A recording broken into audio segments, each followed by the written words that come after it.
Graça e paz, meus irmãos. Estamos dando início a mais uma transmissão da Palavra do Senhor. Vamos, nesse momento, orar a Deus. Você que nos assiste pela internet, curva sua cabeça, curva sua fronte. Fale com o nosso Deus nesse momento. Queira adorar ao Senhor em espírito e em verdade, mesmo em sua casa, mas com o zelo e a reverência devida a este momento solene. Vamos orar. Santo Deus, damos-te graças, Senhor, por mais essa oportunidade que temos, que no dia do Senhor podemos te adorar, bendizer ao teu nome, podemos, ó Deus, expressar a nossa gratidão por meio dos nossos louvores, por meio, ó Deus, da exposição da palavra do Senhor, com um coração contrito, grato a Deus por tudo que tens feito na nossa vida. Que esse momento, ó Deus, não seja apenas um momento em que vamos assistir a um culto, mas que possamos, ó Deus, com a devida reverência, sermos alimentados pela santa palavra do Senhor. Oramos em nome de Jesus. Amém. Peço que os irmãos abram suas Bíblias no Salmo 41. Salmo 41, nós leremos todo o Salmo, Salmo de Davi. Salmo 41, nos diz assim a palavra do Senhor: Bem-aventurado o que acode ao necessitado. O Senhor o livra no dia do mal. O Senhor o protege, preserva-lhe a vida e o faz feliz na terra. Não o entrega à discrição dos seus inimigos. O Senhor o assiste no leito da enfermidade. Na doença, tu lhe afofas a cama. Disse eu: compadece-te de mim, Senhor. Sara a minha alma, porque pequei contra ti. Os meus inimigos falam mal de mim. Quando morrerá e lhe perecerá o nome? Se algum deles me vem visitar, diz coisas vãs, amontoando no coração malícias. Em saindo, é disso que fala. De mim rosnam a uma todos os que me odeiam, engendram males contra mim, dizendo: peste maligna deu nele, e caiu da cama, já não há de levantar-se. Até o meu amigo íntimo, em quem eu confiava, que comia do meu pão, levantou contra mim o calcanhar. Tu, porém, Senhor, compadece-te de mim e levanta-me para que eu lhes pague segundo merecem. Com isto conheço que tu te agradas de mim, em não triunfar contra mim o meu inimigo. Quanto a mim, tu me sustens na minha integridade e me pões à tua presença para sempre. Bendito seja o Senhor, Deus de Israel, da eternidade para a eternidade. Amém e amém. Vamos juntos entoar o hino 274 dos nossos hinários. Hino 274. Cantemos juntos esse hino ao Senhor, hino 274.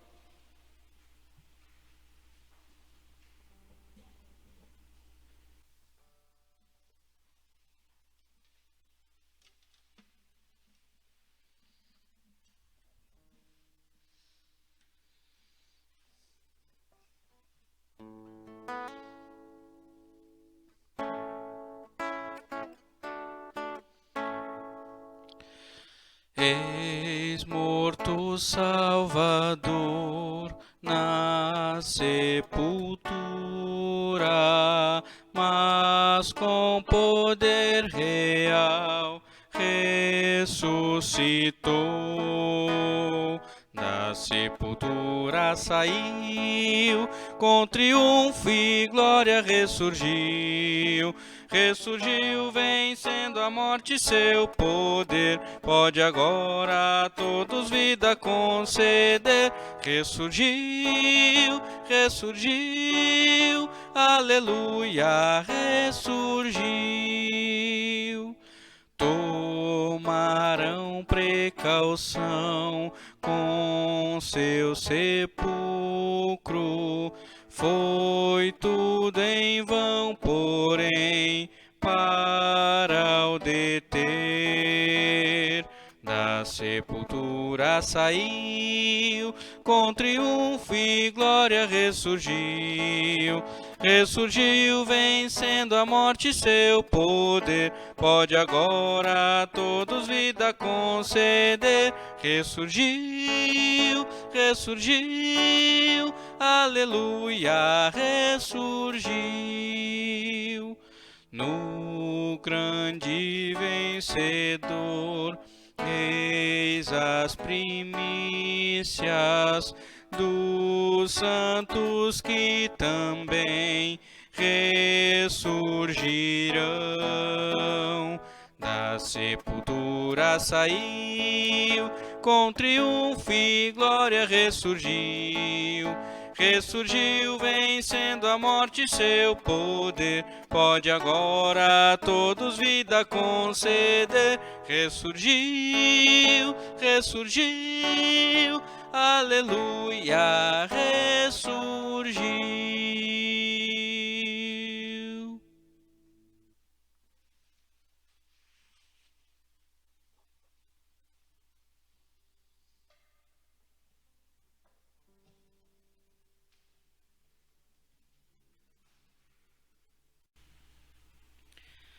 Vamos abrir mais uma vez a Sagrada Escritura, agora no Novo Testamento, na carta de Paulo aos Coríntios,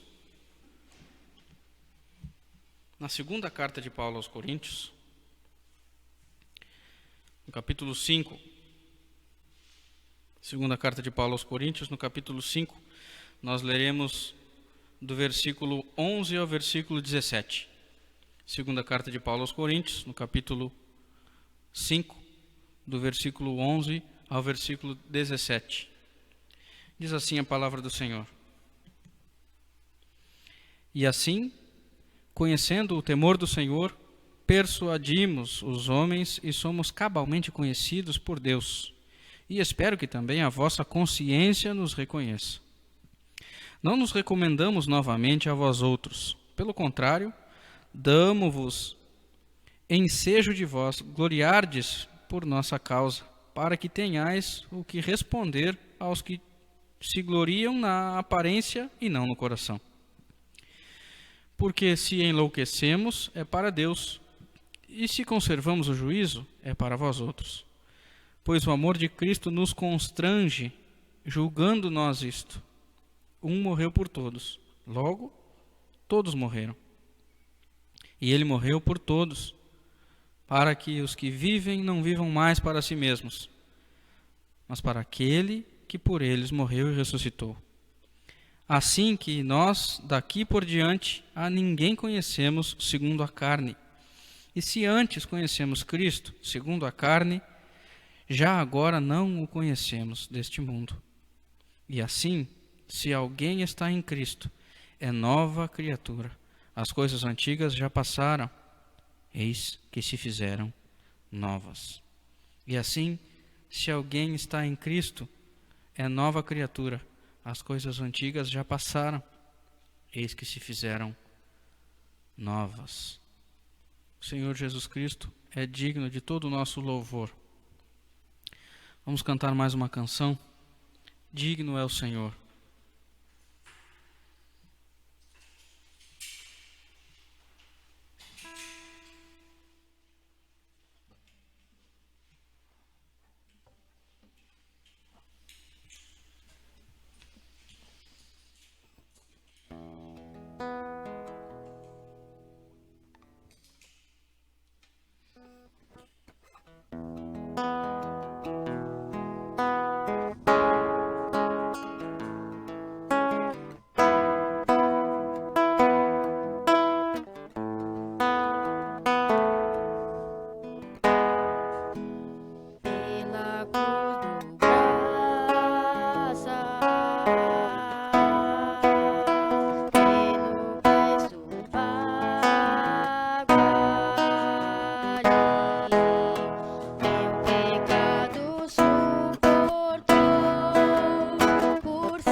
pregos em suas mãos, com seu sangue me lavou e me mostrou seu amor e seu perdão. Digo é o Senhor que no trono está, coroado Rei dos Reis, pra sempre reinará. Exaltado está Cristo Salvador, Cordeiro de Deus, por mim morreu,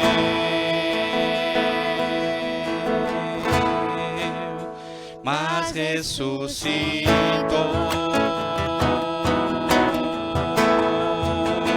Digo é o Senhor,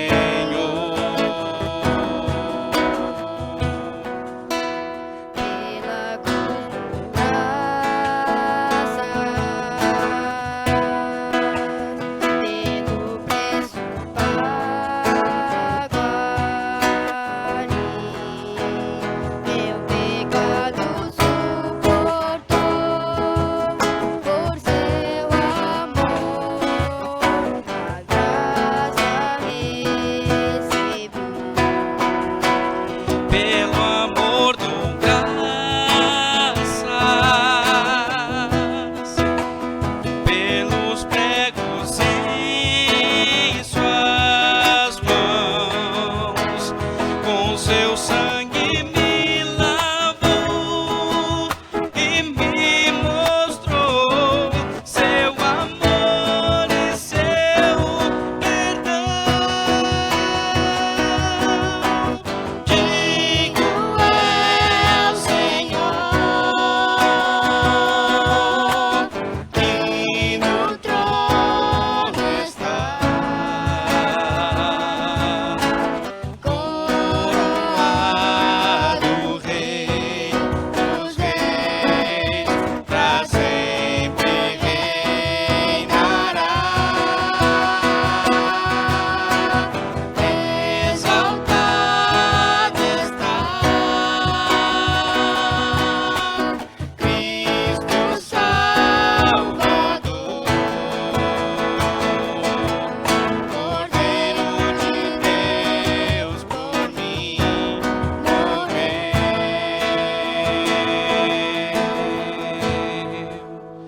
mas ressuscitou.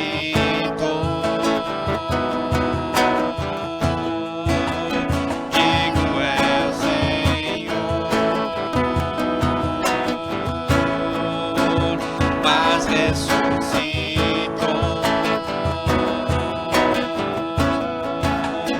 Digo é o Senhor.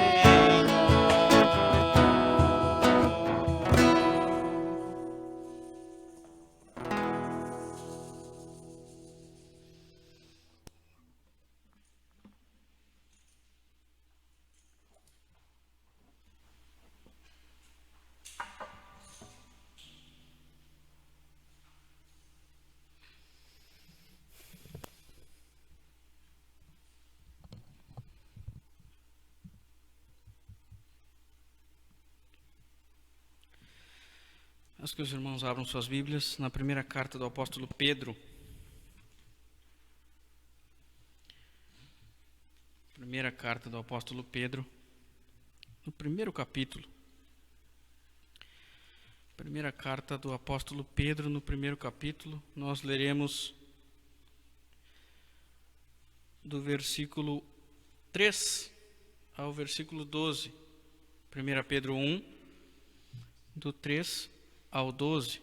Acompanhe a leitura.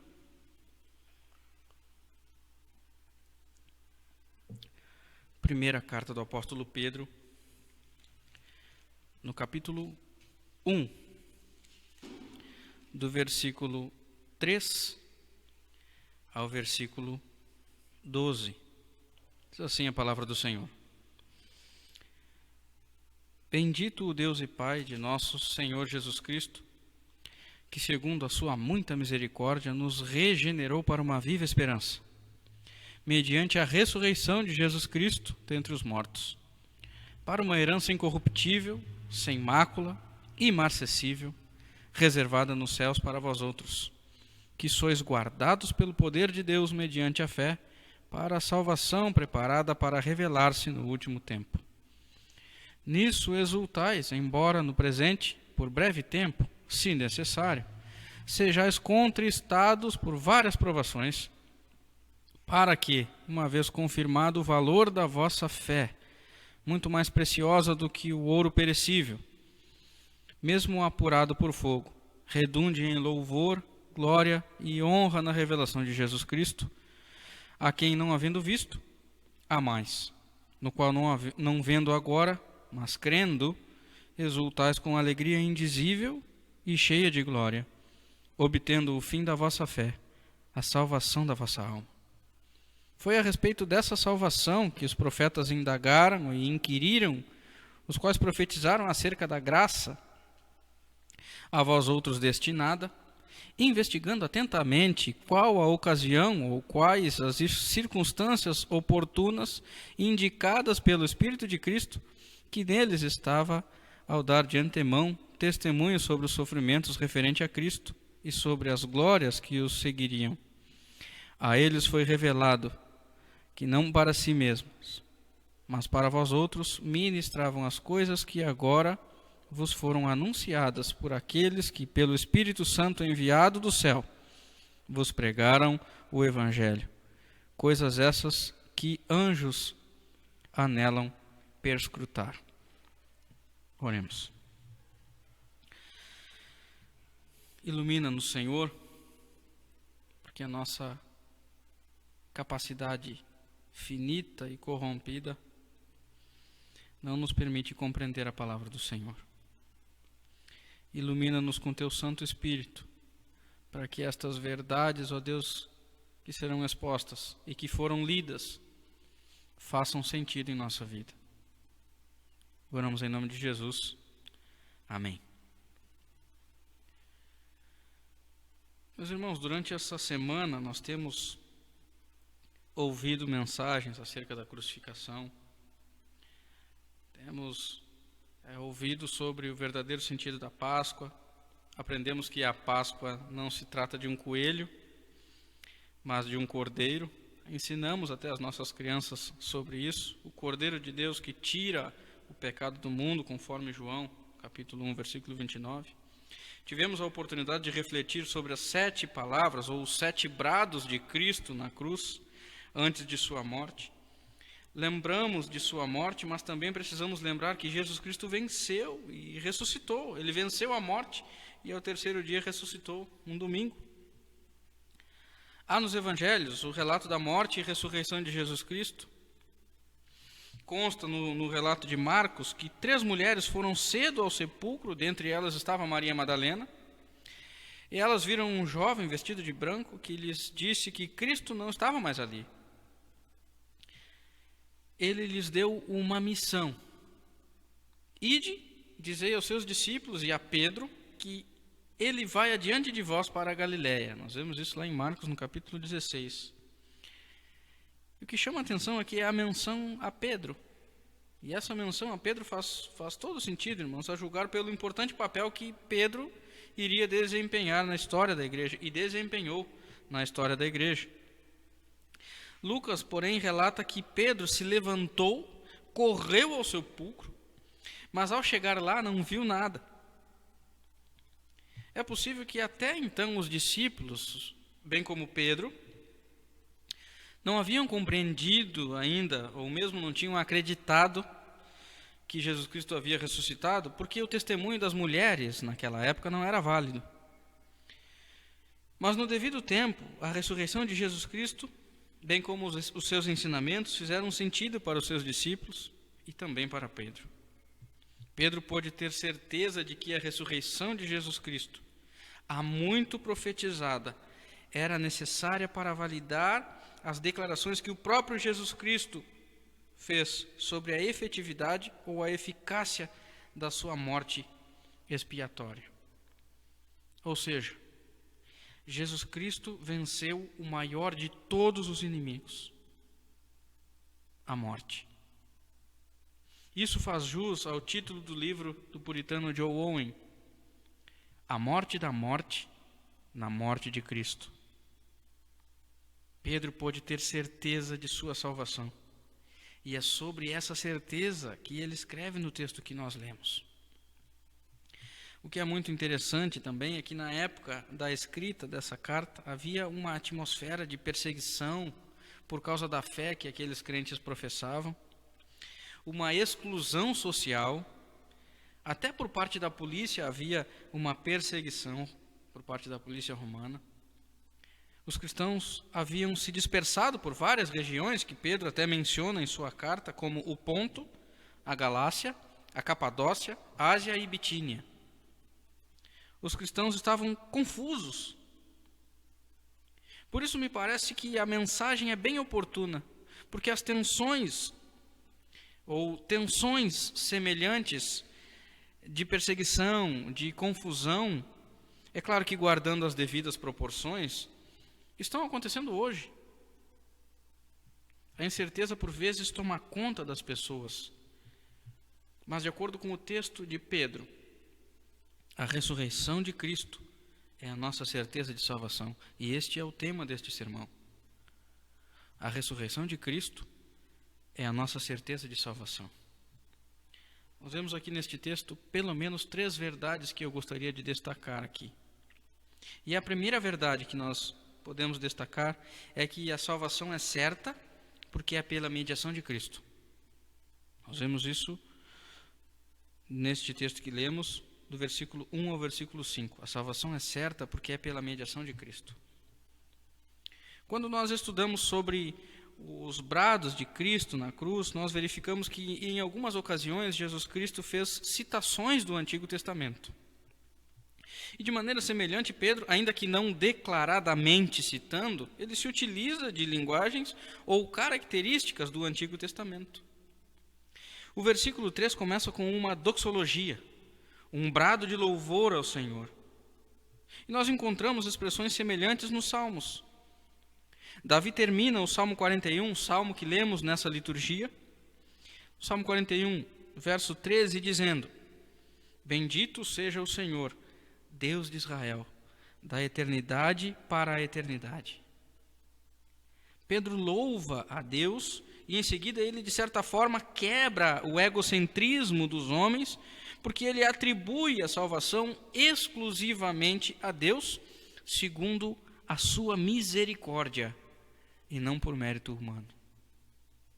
Pedro apresenta aqui nestes versículos, do versículo 1 ao versículo 5, 2 temas teológicos importantes aqui: a regeneração e a glorificação. O primeiro que ele apresenta é a regeneração.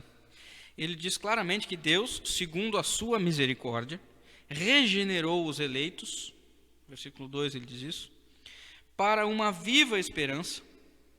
No versículo 2 ele menciona os eleitos, para uma viva esperança. Por que uma viva esperança? Porque essa regeneração é mediante a ressurreição de Jesus Cristo. Jesus Cristo venceu a morte, ressuscitou de entre os mortos e nos regenerou. A nossa esperança é viva porque o nosso Senhor ressuscitou e vive eternamente. Nosso Senhor Jesus Cristo ressuscitou e vive eternamente. E o segundo tema que ele aborda nestes versículos é a glorificação. Ele nos regenerou também para uma herança incorruptível, sem mácula, imarcessível, reservada nos céus para aquele que pela mediação de Cristo irão ressuscitar. Estes são guardados pelo poder de Deus, mediante a fé. Estes que irão ressuscitar, os escolhidos do Senhor, são guardados por Deus mediante a fé. É importante notar que Pedro está incentivando os seus leitores a terem uma certeza da salvação. Porque tudo que ele descreveu até o versículo 5 pressupõe um relacionamento, pressupõe filiação, mas também pressupõe um objetivo. O relacionamento é pressuposto no pronome nosso que ele utiliza. Bendito seja nosso. E o objetivo é visto no fato de Deus ter nos regenerado para uma viva esperança. E sempre ele introduz o para uma viva esperança, para uma herança reservada nos céus, para a salvação e para revelar-se no último dia. Dia este que os regenerados, os eleitos de Deus, terão seu corpo glorificado e desfrutarão do gozo da vida eterna. Sem a ressurreição de Jesus Cristo, tal regeneração não seria possível. Que contraste interessante e magnífico nós vemos aqui. Pedro fala de uma herança, e nós sabemos que alguém que recebe uma herança, para alguém receber uma herança, outra pessoa precisa ter morrido. Então, nesse sentido, uma herança pressupõe morte. No entanto, Pedro está nos dizendo que nós somos recebedores da herança de vida eterna por intermédio da ressurreição de Cristo. Ou seja, uma herança de vida. Uma herança de vida. Somos herdeiros de Deus e co-herdeiros com Cristo, conforme o texto de Paulo aos Romanos, no capítulo 8, versículo 17. A nossa salvação é certa porque é pela mediação de Cristo. Mas também a salvação é certa porque é mediante a fé em Cristo, e essa é a segunda verdade que nós vemos neste texto. A salvação é certa porque é mediante a fé em Cristo. Vemos isso do versículo 6 ao versículo 9. Pedro começa o versículo 6 fazendo uma síntese daquilo que ele falou até aqui. É como se ele estivesse dizendo assim: vocês prestaram atenção na maravilhosa herança que receberão mediante a ressurreição? Então, exultais. Mas na sequência parece que o apóstolo dá uma orientação com um tom de encorajamento. Ele diz: nisso exultais, embora... E então passa a apresentar a possibilidade, se necessário, como ele diz em sua carta, a possibilidade de os escolhidos de Deus serem contristados por várias provações. Aqui cabe uma explicação. Primeiro, provação é diferente de tentação. Provação é diferente de tentação. A Bíblia diz que Deus a ninguém tenta. Tiago, no capítulo 1, no versículo 13, diz assim: ninguém ao ser tentado diga, sou tentado por Deus, porque Deus não pode ser tentado pelo mal, e Ele mesmo a ninguém tenta. A tentação visa a queda, ao passo que a provação visa a confirmação da fé.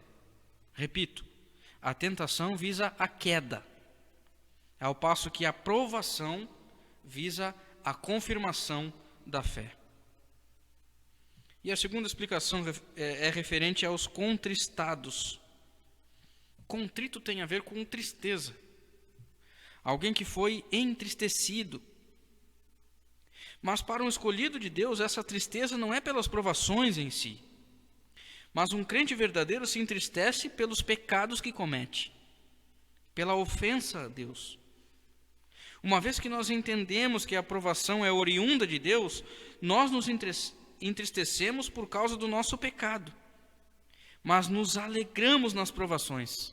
Pois, como diz Tiago, meus irmãos, tende por motivo de toda a alegria o passardes por várias provações, sabendo que a provação da vossa fé, uma vez confirmada, produz perseverança. Lemos isso em Tiago, capítulo 1, nos versículos 2 e 3.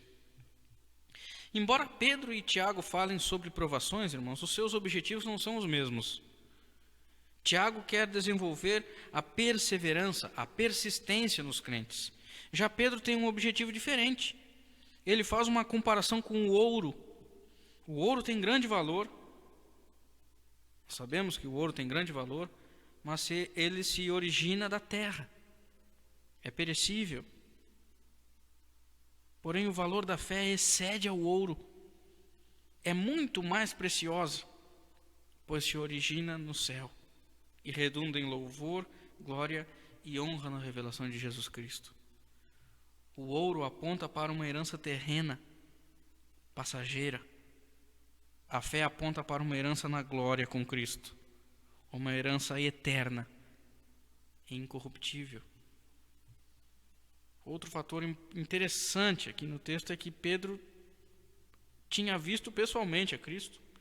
O apóstolo caminhou com Cristo, amou o Senhor, mas aqueles a quem Pedro escrevia não o tinham visto. Mas mesmo assim, não tendo visto o Senhor, eles o amavam. Eles não o veriam agora, mas eles criam que um dia o veriam na glória. Apesar das provações, essa fé os motivava a exultar a Deus com alegria indizível, pois essa fé tinha um propósito final. Pedro diz que o fim da vossa fé, ou a finalidade da vossa fé, é obter a salvação da vossa alma. Pedro não contradiz o ensino de Tiago.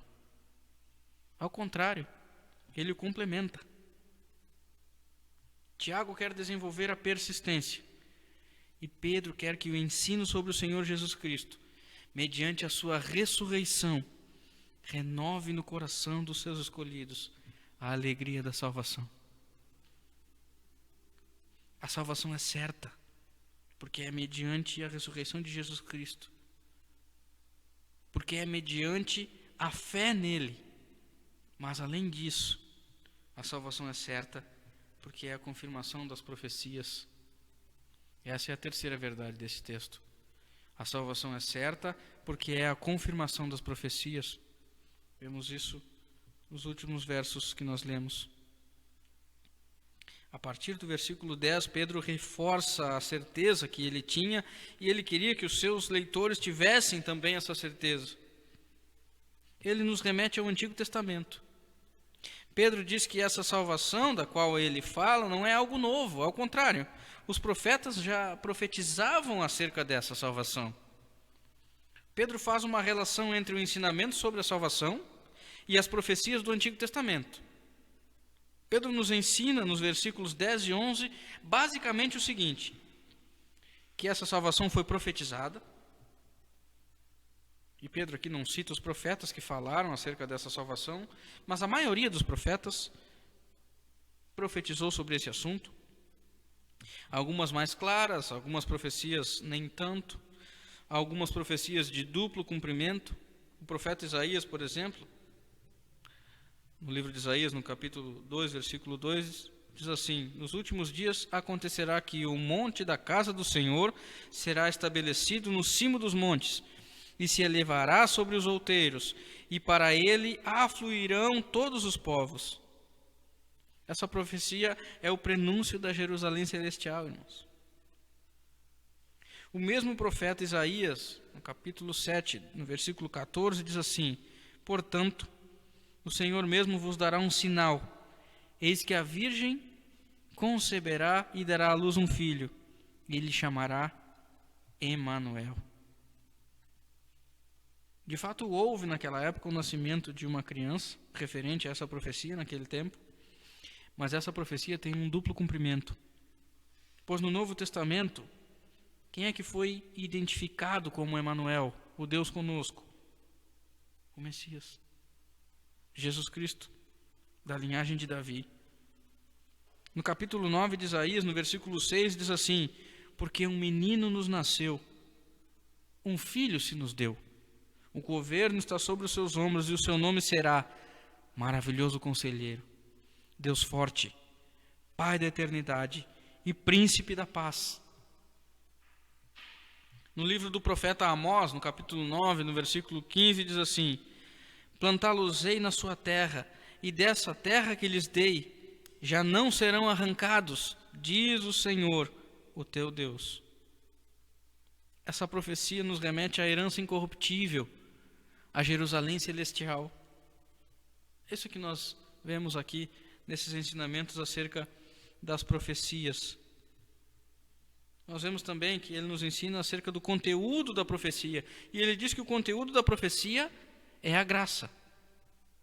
O conteúdo da profecia é a graça. Pedro fala abertamente que os profetas anunciavam a graça. Essa graça, os próprios profetas não compreendiam plenamente. Por isso eles investigavam sobre a ocasião ou sobre as circunstâncias. Elas só seriam de fato entendidas depois, por meio do Espírito Santo, que aqui é descrito por Pedro como Espírito de Cristo. Vejam que privilégio, irmãos, nós temos. Aos profetas foi revelado algo que eles mesmos não viram, tampouco o entendiam por completo.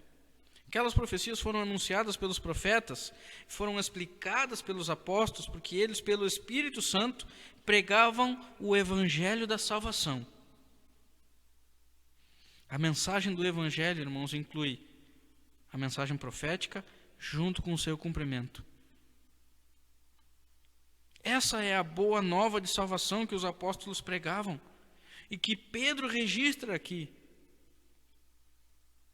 Essa é a mensagem da graça. Essa mensagem de graça é tão impressionante, irmãos, que até os anjos anelam perscrutar. É isso que diz o texto. Eles investigam atentamente. Eles têm um interesse profundo, mas apenas os escolhidos de Deus a alcançam. A salvação é certa, porque Deus cumpre a sua promessa. Vimos, portanto, irmãos, que a ressurreição de Cristo é a nossa certeza de salvação. A salvação é certa porque é pela mediação de Cristo, porque é mediante a fé e por ser o cumprimento das profecias do Antigo Testamento.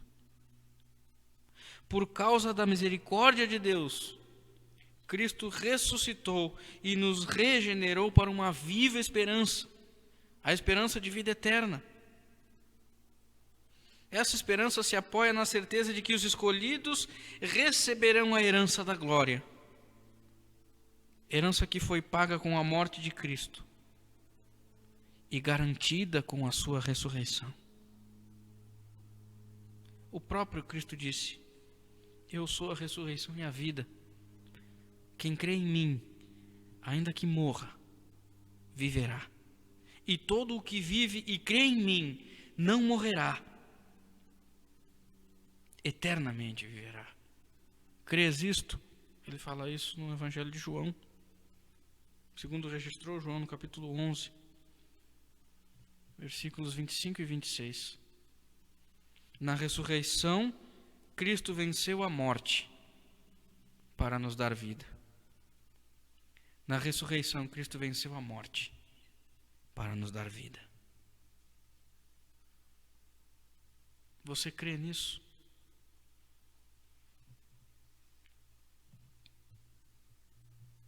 Queria destacar pelo menos duas aplicações. Você que é cristão e professa a fé verdadeira no Senhor Jesus Cristo, pode ter certeza de que receberá a herança de vida eterna, pois quem concede essa herança é o Senhor Jesus Cristo. É Ele que nos dá essa certeza. A sua ressurreição é a nossa certeza de salvação. Creia nisso.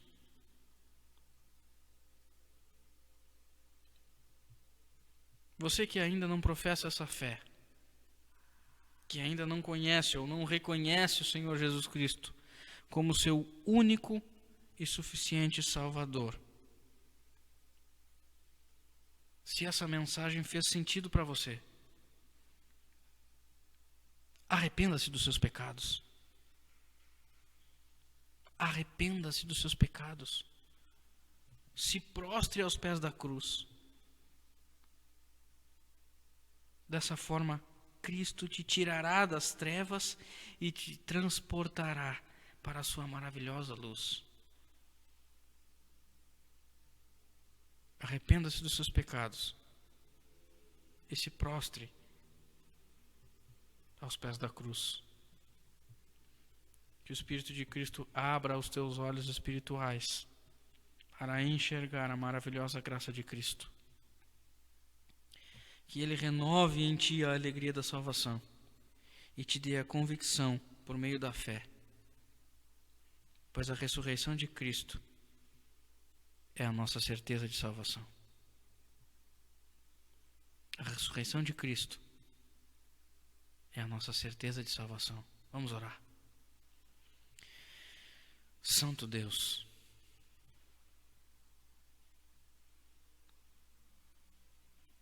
a exposição da Tua palavra corta o nosso coração.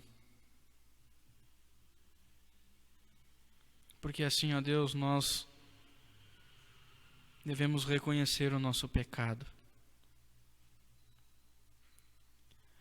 A exposição da Tua palavra enche o nosso coração de alegria ao saber que a ressurreição do Senhor Jesus Cristo é a nossa certeza de salvação. Ao ter a certeza, ó Deus, de que nossa salvação não é garantida pelos nossos méritos, não é concedida pelos nossos méritos, mas pelos méritos do Senhor Jesus Cristo. Porque Cristo venceu a morte na cruz, nós podemos viver eternamente com Ele na glória. Isso, ó Deus, enche o nosso coração de alegria. Por isso, ó Deus, te peço em nome de Jesus, que Teu Santo Espírito abra os olhos espirituais dos meus irmãos que estão ouvindo essa mensagem, para que eles, em nome de Jesus, tenham essa certeza. Certeza essa, ó Deus, que é garantida pela Tua ressurreição. Que essa Páscoa, ó Deus, tenha um novo significado, uma esperança viva no Cordeiro de Deus que tira o pecado do mundo. Uma certeza que nada nem ninguém nos arrancará das mãos do Senhor, que nada nem ninguém nos tirará da nova Jerusalém, a Jerusalém celestial. Uma certeza de que no devido tempo nós nos encontraremos com o nosso Salvador e com Ele viveremos eternamente para a sua glória. Oramos em nome de Jesus. Amém. Meus irmãos, está chegando ao fim a nossa exposição dessa noite. E como os irmãos bem sabem, alguns irmãos bem sabem, pelo menos os irmãos desta igreja, eu ainda não posso impetrar a bênção apostólica, isso é frase já repetida, mas nós podemos cantá-la juntos. Então, eu os convido, mesmo aí onde você está, a cantar junto comigo a bênção apostólica.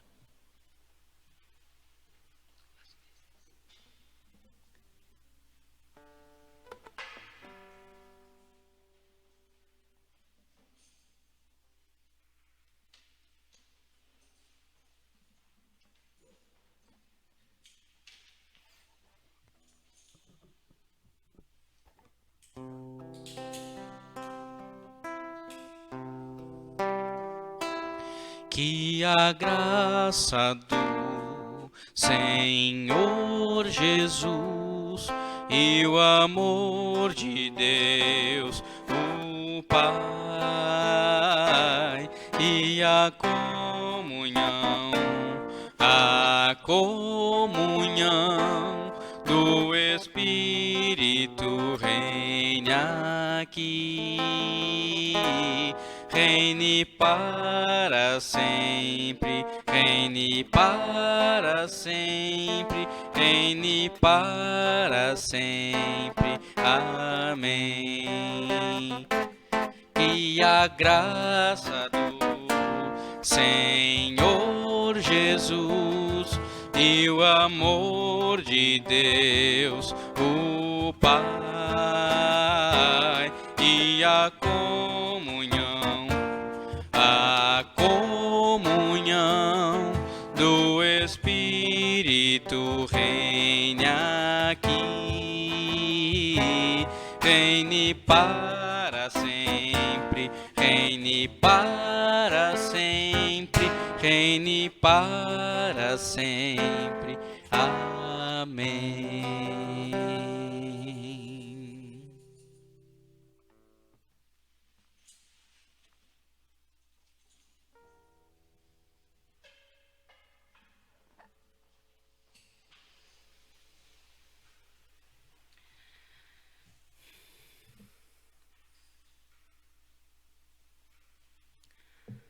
Sempre ao final das nossas transmissões, nós damos os nossos avisos. E como eu queria, meus irmãos, dizer que já no próximo domingo, nossa igreja estaria aberta e nós, de braços abertos, receberíamos os nossos irmãos aqui. Mas ainda não posso dizer isso. Ainda está tudo muito incerto. Por isso, os nossos avisos são os seguintes. Terça-feira, nós temos o nosso céu. Se você quer ir para o céu significa comunhão, evangelização e oração.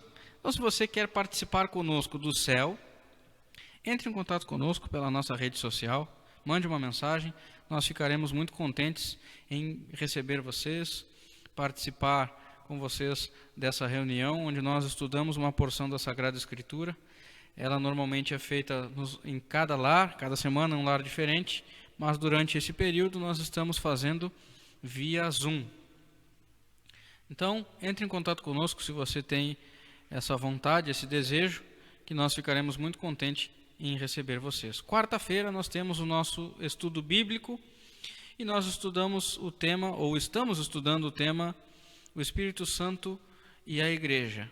Tem sido abençoador estudar sobre o ministério do Espírito Santo na igreja, o ministério do Espírito Santo em nossa salvação. Você é nosso convidado a assistir às nossas transmissões pelo Facebook. Então, toda quarta-feira nós fazemos uma live pelo Facebook, às 20 horas. Então, você é nosso convidado especial. Participe conosco toda quarta-feira, às 20 horas, transmissão pelo Facebook. Domingo pela manhã, normalmente nós temos a nossa escola bíblica dominical, que nós estamos chamando nesse período de escola bíblica em casa, a nossa EBC. Então, você também é nosso convidado para o próximo domingo participar conosco da nossa EBC. Também estamos fazendo via Zoom.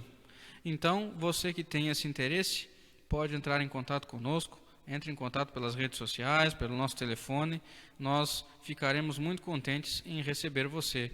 Temos também postado vídeos infantis para que as nossas crianças também sejam alimentadas nesse período. Então, acompanhem as nossas redes sociais, as nossas postagens, curtem, compartilhem, para que a mensagem do Evangelho alcance a quantas pessoas assim o Senhor desejar nessa cidade de Gravataí, e não só aqui, mas no Brasil afora, e que também as nossas crianças sejam impactadas pela mensagem do Evangelho. Que Deus te abençoe e te guarde, que o Senhor faça resplandecer o seu rosto sobre ti e tenha misericórdia de ti. Que o Senhor te abençoe e te dê a paz. Amém.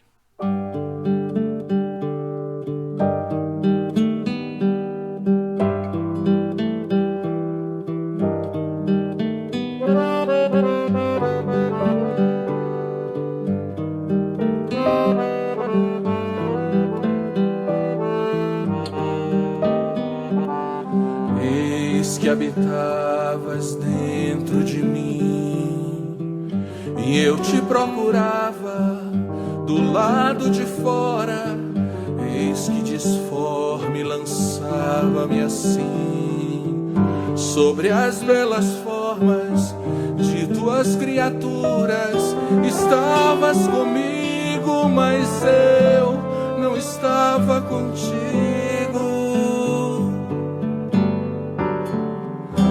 tinham-me longe de ti, as tuas criaturas, as tuas criaturas que não existiriam se em ti não existissem, se em ti não existissem, se em ti não existissem. Tarde, muito tarde, foi que eu te amei. Ó beleza tão antiga e tão nova, tarde demais te amei.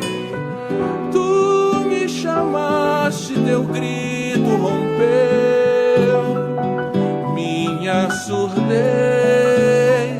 Tarde demais, tarde demais te amei.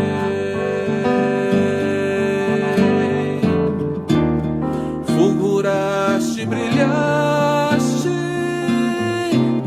e tua luz afugentou minha cegueira. Espargiste tua fragrância, respirando, suspirei por ti. Eu te experimentei e agora tenho fome e sede de ti.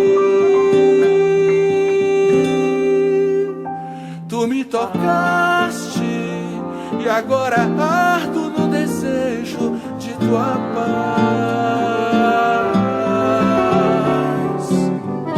Tarde, muito tarde, foi que eu te amei. Ó beleza tão antiga e tão nova, tarde demais te amei. Tu me chamaste, teu grito rompeu minha surdez. Tarde demais, tarde demais te amei. Tarde, muito tarde, foi que eu te amei. Ó beleza tão antiga e tão